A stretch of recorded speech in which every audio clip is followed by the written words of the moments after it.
चल लो ने जाइए हमरो चल लो ने जाइए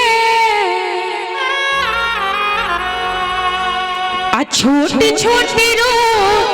डरिए यो बाबा हमरा चल लो ने जाइए छोटे छोटे रो डरिए यो बाबा हमरा चल लो ने जाइए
सब तो बाबा धाम गेल हेबे